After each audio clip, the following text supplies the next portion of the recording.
हाँ जी। Yes Shubham. Good afternoon sir. Good afternoon, बोलिए। सर एक्चुअली परसों रिजल्ट आया था sir. I could not clear this time. Sir मेरा सर लास्ट 2 टाइम से सर कॉस्टिंग ही नहीं हो पा रहा। तो सर फर्स्ट टाइम तो मैंने मतलब अपने यहाँ किसी लोकल टीचर से किया था कोचिंग।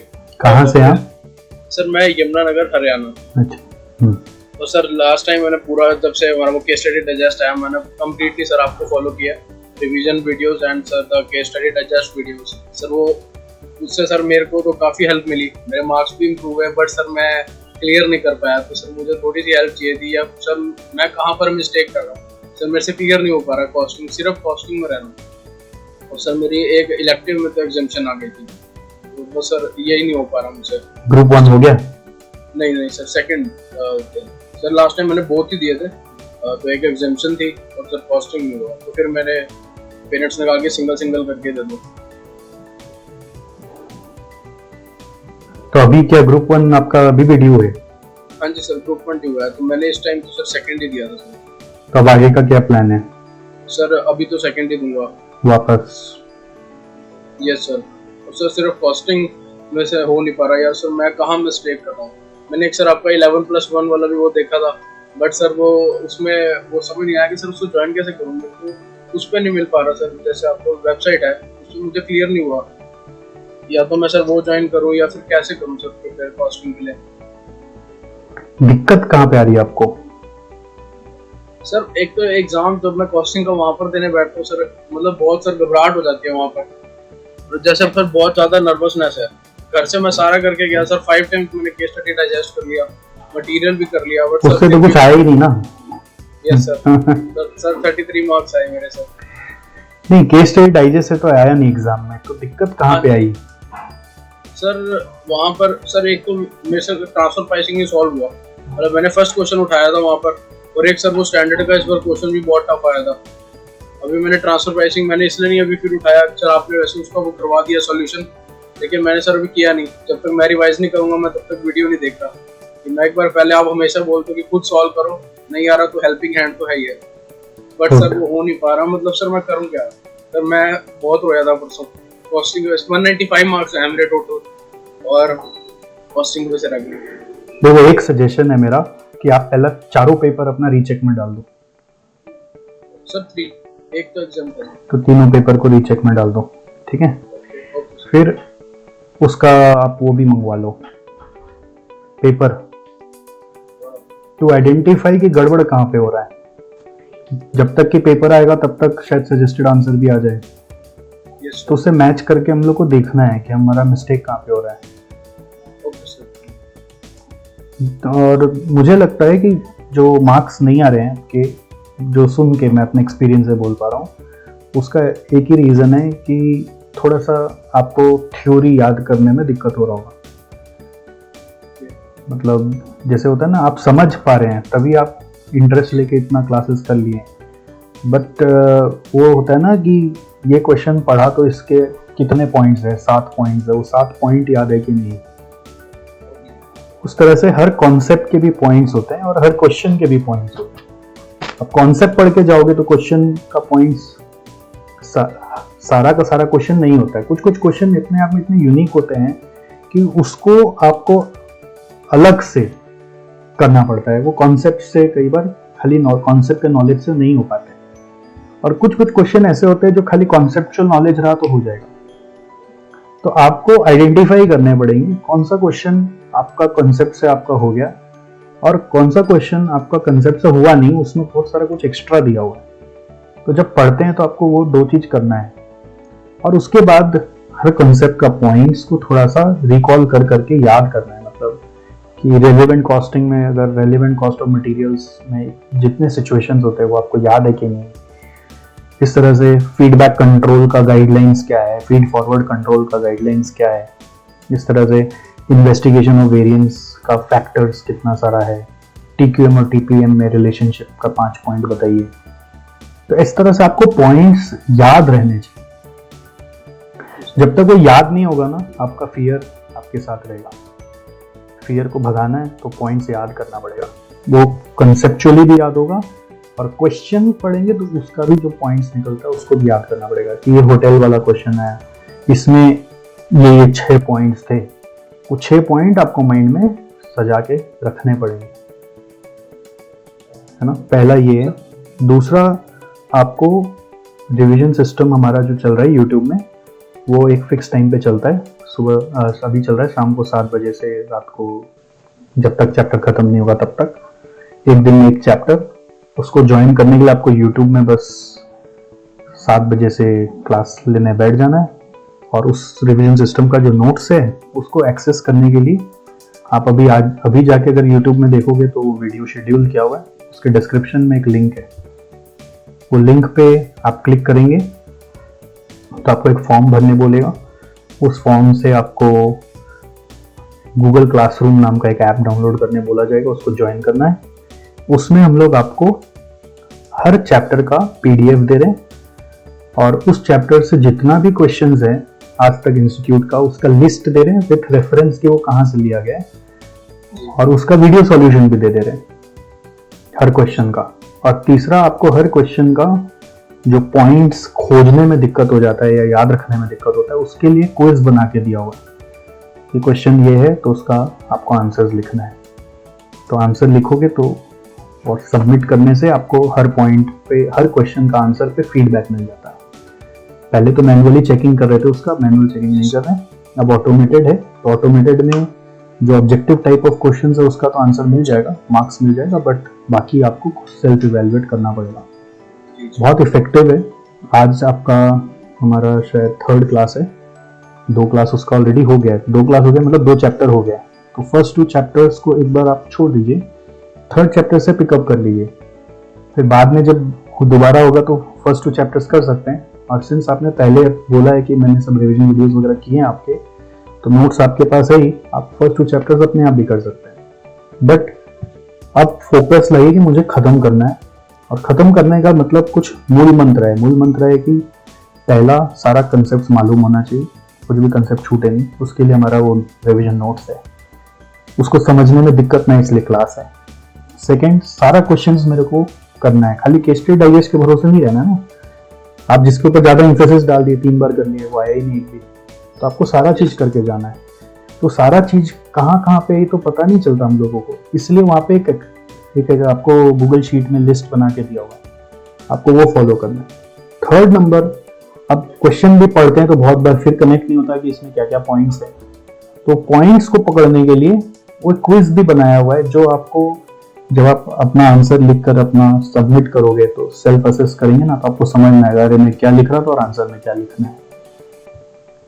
तो फियर हट जाएगा, प्रोवाइडेड आप प्रोसेस फॉलो करो।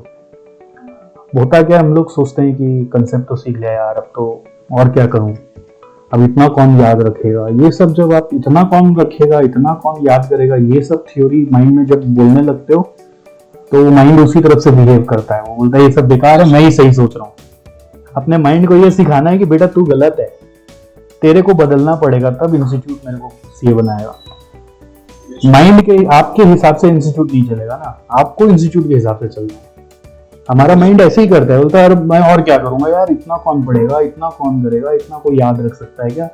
ये सब बात जैसे माइंड से आने लगेगा ना, आपको उसको समझाना है बेटा तू गलत रास्ते पे जा रहा है, ये सब सोच लो या फिर सीए बन जाओ। तो पॉइंट है कि सीए जो चाह रहा है वो आपको करना है, और वही एकमात्र तरीका, और कोई तरीका ही नहीं। अब आप बोलेंगे मेरे को याद नहीं रहता, तो याद नहीं रहता तो आपको लगातार, जैसे फर्स्ट टाइम तो अभी 10-12 दिन आपको लगेंगे वो खत्म करने में कॉस्टिंग को।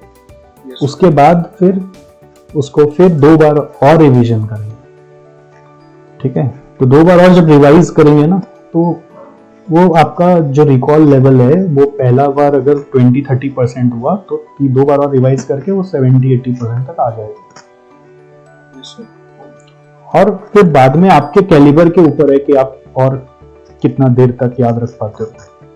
बट प्रोसेस फॉलो करोगे तो जो आज आपका 10-20% है वो 80% तक जा सकता है, खाली प्रोसेस फॉलो करने से। तो आपको कंसिस्टेंटली वो क्लासेस करनी चाहिए, क्योंकि वो क्लास इतनी अपने आप में एक्सटेंसिव है ना कि आप 3 दिन बाद तो देखोगे कि आपके तन बदन रोम रोम में कॉस्टिंग घुस गया है एक बार। मतलब आपको सपने में भी कॉस्टिंग आने लग जाएगा तो बड़ी बात है, वो हो जाएगा। मतलब वो नाइटमेयर नहीं लगेगा, वो आपको लगेगा कि अब मेरे को कॉस्टिंग आ रहा है। वो एक्सटेंसिवली करना पड़ेगा, वो रिलैक्स मोड में आज ये थोड़ा सा कर ले, कल थोड़ा सा कर ले, तो वो होता नहीं। मतलब अपने आप को डुबाना पड़ेगा सब्जेक्ट में, तो सब्जेक्ट वो वाला सब्जेक्ट तो आपके लिए इजी हो जाएगा। फिर खेल खाली रिटेंशन का है, तो रिटेंशन के लिए हमको थोड़ा सा एफर्ट देना है बस, कि उसको जैसे डे एंड में जो भी पढ़ा उसको भी रिकॉल करना है।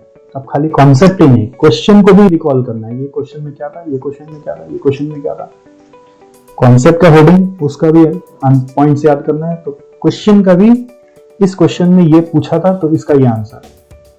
तो जब आपका एक मेमोरी में बैंक इतना बड़ा बन जाता है तो एग्जाम में कुछ भी आता है ना तो कनेक्ट करता है कि इसमें से मिला के ये क्वेश्चन बना है, चलो इसका आंसर लिखते हैं। एग्जाम में जरूरी नहीं है सब चीज सेम आएगा, बट बैंक बनाना पड़ेगा ना, मेमोरी बैंक।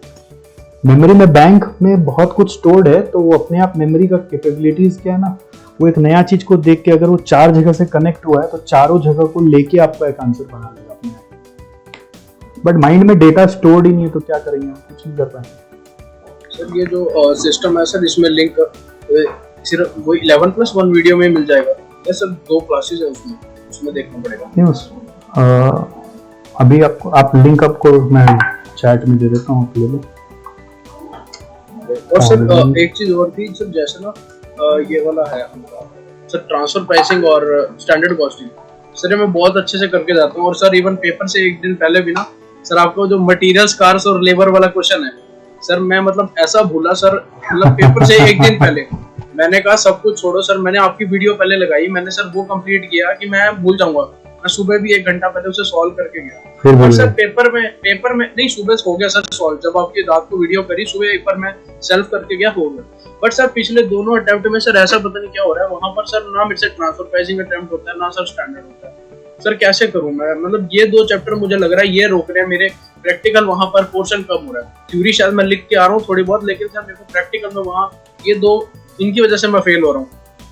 ये दोनों चैप्टर छोड़ देता हूँ सर हर बार वहाँ पर। नहीं, कुछ भी छोड़िए नहीं। देखिए क्या होता है, ऐसा नहीं होता कि जो आपको अच्छे से आता है वो हमेशा होगा। मैं आपको क्या बताऊँ, मैं सीए के पहले से पढ़ाता था, स्टैंडर्ड कॉस्टिंग मेरा फेवरेट चैप्टर था। मैं सीए फाइनल का एग्जाम हॉल में घुसा, स्टैंडर्ड कॉस्टिंग भूल गया, पढ़ाता था और वो फेवरेट चैप्टर, पढ़ाने में फेवरेट। अपने सारे दोस्तों को मैं फोन कर करके चला के सिखाया वो चैप्टर, उनका हो गया, मेरे से नहीं हुआ, मैं ही भूल गया। बताइए, तो इसका कुछ करने का नहीं है। तो आप जब अपना जुआ बोलते हैं ना, don't put your eggs only in one basket, ठीक है। आप अपना सारा जुआ एक ही 2 चैप्टर पे खेलोगे तो कैसे होगा। एग्जाम हॉल में आपको पोर्टफोलियो बना के जाना पड़ेगा ना। मेरा एक चैप्टर पे ग्रिप होगा तो गड़बड़ हो जाएगा, वही मैं भूल गया। तो अपने दिमाग के ऊपर ओवर कॉन्फिडेंस नहीं रखना है हम लोगों को। सर इतना स्टडी मैट किया इस बार तो पेपर ही सर स्टडी मैट से ही नहीं आया, एडजस्ट करते रह गए सर। इतना शॉर्ट ही था मेरे को मन में कि 75% इनर फीलिंग कह रही थी कि डाइजेस्ट नहीं आएगा, क्योंकि इंस्टीट्यूट क्या रहा था, सब बच्चे इस पर वही करेंगे और वही नहीं आया सर, होना ही नहीं। फिर भी सर मैंने 5 बार किया डाइजेस्ट की वीडियोस में सर, जो केस स्टडीज में आपने साइड के पॉइंट्स लगवाए सर, मैंने इतने ग्रास्प किए सर, कुछ नहीं हुआ। क्योंकि आपने भी बताया था, एक स्टूडेंट ने केस स्टडीज में कहा था ये काफी इफेक्टिव है, तो आप साइड पे लिखवाते हैं ना सर छोटे छोटे पॉइंट्स, वो काफी इफेक्टिव है। और इतनी बार कर गया सर, उसमें भी कुछ नहीं आया। इवन सर हमारे स्टडी मैट से कुछ नहीं आया। एक वैल्यू चेन हम कह सकते हैं सर, 5 नंबर का वैल्यू चेन, कोई नहीं, चलो वो बेसिक था। लेकिन सर मतलब क्या करें, एक बिजनेस एक्सीलेंस भी मैं अटेम्प्ट कर पाया था, अच्छा क्वेश्चन था, ये बियॉन्ड बजटिंग सही था। बट सर ये जैसे ट्रांसफर प्राइसिंग आया सर, मैं कंफ्यूज हो गया वहां पर। जैसे वो 3 डिपार्टमेंट दे दिए, स्टैंडर्ड कॉस्टिंग का तो सर पता नहीं कहां से क्वेश्चन था, इतना कर लिया। पर सर क्या वो होता है, कोई उपाय नहीं, यही सीए है, इसी का ही नाम सीए है। डरने का नहीं है, एग्जामिनेशन था इंटर में, डरने का नहीं है। डर बैठना, डर आप बोल बोल के बैठा रहे हो, जी जी, ठीक है। आपसे बड़ा सीए नहीं है, आपकी जिंदगी का एक हिस्सा है सीए, तो आप उससे डर रहे हो अननेसेसरी। डरने का नहीं है, उसका एक मेथड है, उसको फॉलो करना है। वो आपसे बड़ा नहीं है, सीए आपसे छोटा है।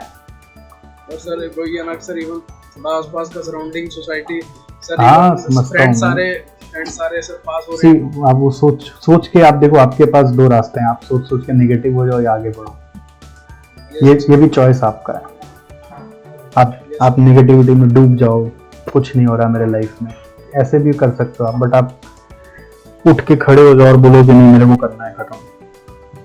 तो सर इन चैप्टर्स के लिए क्या करूं सर, क्वेश्चंस या फिर कैसे? आप ये रिवीजन सिस्टम चालू करो ना अभी। ओके। आप 12 दिन बाद फिर मेरे से बात करना, वो गूगल क्लासरूम में आपको एक्सेस मिलेगा, उसमें आप सारे क्वेरीज भी डाल सकते हो, वी विल फॉलो। और सर टेस्ट सीरीज दूं सर कॉस्टिंग क्या? वो सब आपको ये 12 दिन बाद पता चल जाएगा। ठीक है सर। पहले पूरा सब्जेक्ट माइंड में वापस जाग जाना चाहिए, जो सोया हुआ है सब्जेक्ट को जगाना है। जैसे कुंभकर्ण का स्टोरी आता ना, सो रहा है अभी माइंड में, कॉस्टिंग सब्जेक्ट सो रहा है, पहले उसको जगाओ, वो जगेगा तो तहलका मच जाएगा अपने आप माइंड में, है ना। चलो शुभम, ऑल द बेस्ट, फिर मिलेंगे। ठीक है, thank you sir for your time, most I hope I will clear. Yes yes, you will definitely. Thank you sir.